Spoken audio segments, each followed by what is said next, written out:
al-Assad, in an interview with the Portuguese TV, renews Syria's determination to continue combating terrorism. Syrian Arab army units eliminate dozens of terrorists in Dar'a, Hama, Idlib and Latakia countryside.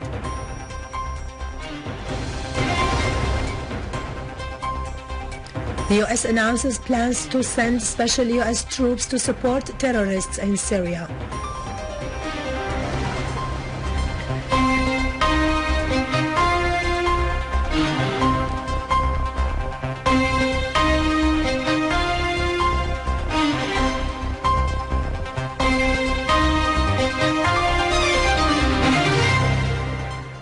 Good afternoon, ladies and gentlemen. This is Irado Krikorian with the news in English.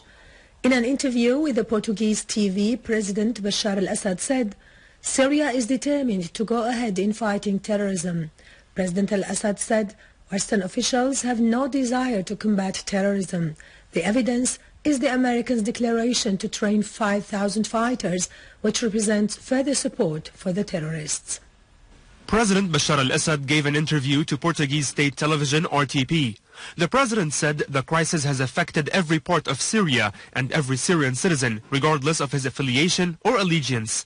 It affected his livelihood, food, medicaments, medical care, and basic requirements like education. Hundreds of hospitals and thousands of schools were destroyed. But despite all this hardship, the Syrians are determined to continue fighting terrorism, defending their country, and defying hegemony. The president stressed that the people are unified behind their government and their army and fighting terrorism, and still have institutions working, adding that the government still has subsidies and still pays salaries.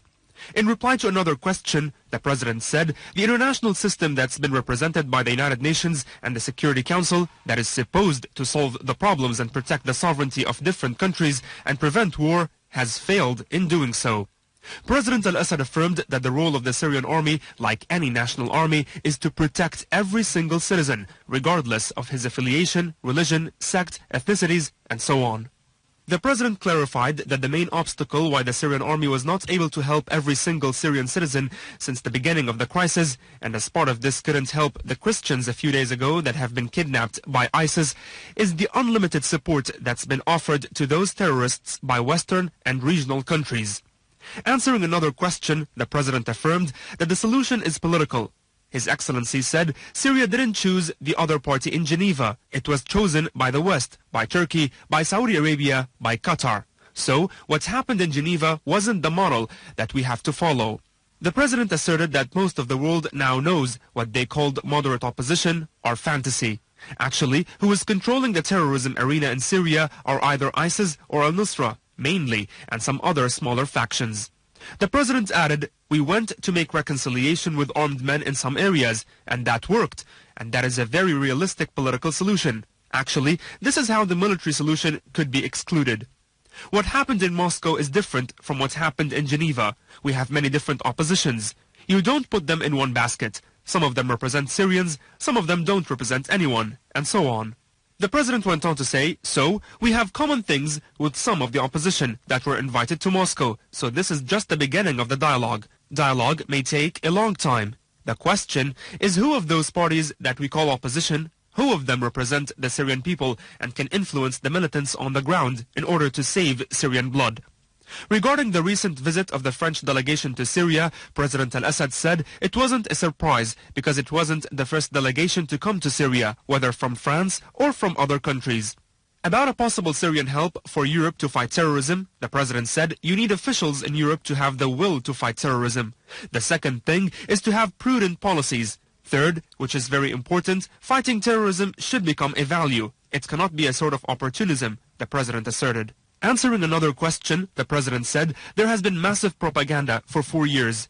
The demonstrations in Syria were never peaceful because in the first week we lost many of our policemen. How? How could a peaceful demonstration kill a policeman?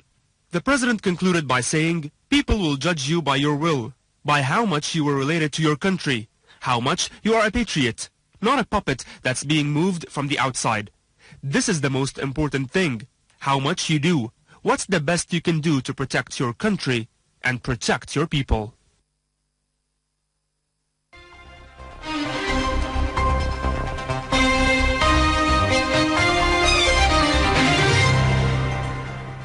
Syrian Arab army units have eliminated a number of terrorists in Al-Manshiyah neighborhood downtown Dar'a. Several terrorist vehicles have also been destroyed in Al-Harra and Al-Mal in Dar'a countryside. In Hama suburbs, a number of terrorists have also been killed or wounded in 3 sites. In Latakia northern countryside, several armed men have been eliminated in Doreen Al-Eid. Their hideouts were destroyed.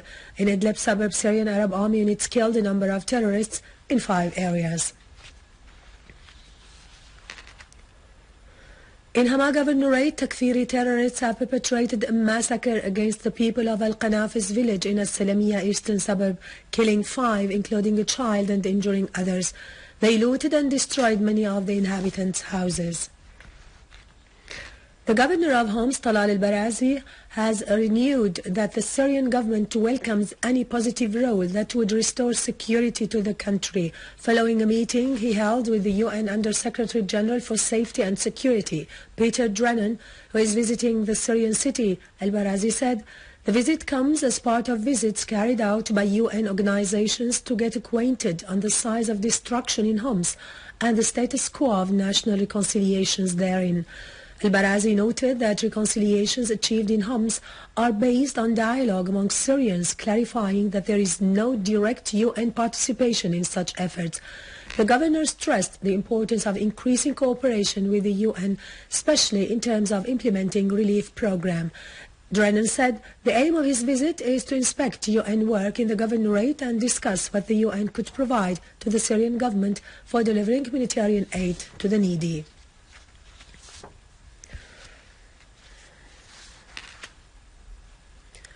In new evidence of the continued U.S. support to terrorists in Syria, the chairman of the U.S. Joint Chiefs of Staff, Martin Dempsey, has revealed before the U.S. Senate Armed Forces Committee that Washington may consider sending U.S. Special Forces to support terrorists in Syria, considering them as moderate opposition.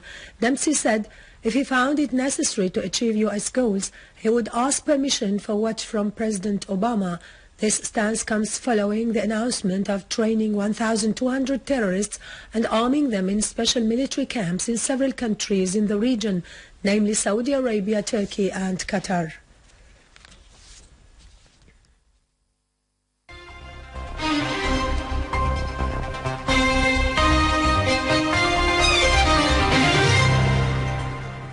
Welcome back.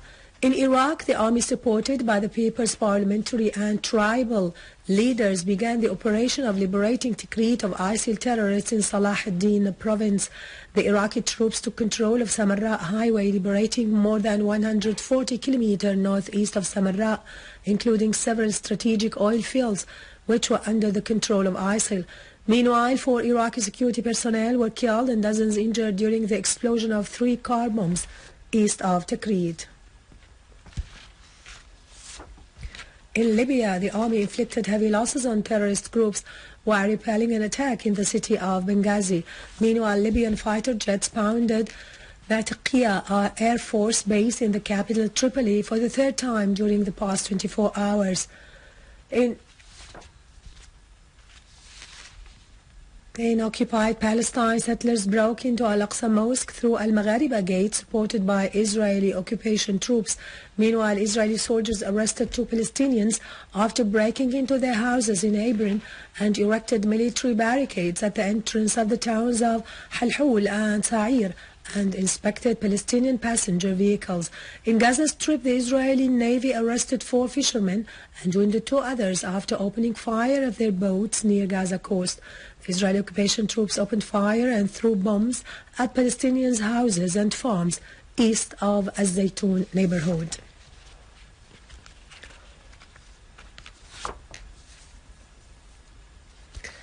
Finally, and back to our local news, the Ministry of Health has received 30 mobile clinics sent by the World Health Organization in order to improve health infrastructure in the country and offer better services to citizens. In a press statement, the Minister of Health, Dr. Nizar Yazji said the new clinics will be added to what we already have and used nationwide to help all citizens, especially in the light of damages inflicted on some health facilities by armed terrorist groups. For her part, the WHO representative in Damascus, Elizabeth Hoff, said the clinics will help improve health services in all areas, expressing gratitude for the Ministry of Health for its efforts to develop the health system in Syria. With this, we conclude our news for today. Thank you for watching. For more details about Syria and the region and to view this bulletin again, you can always visit our website in English, syriaonline.sy. Now to latest business and market news with Karun Kürkcan, but after a short break.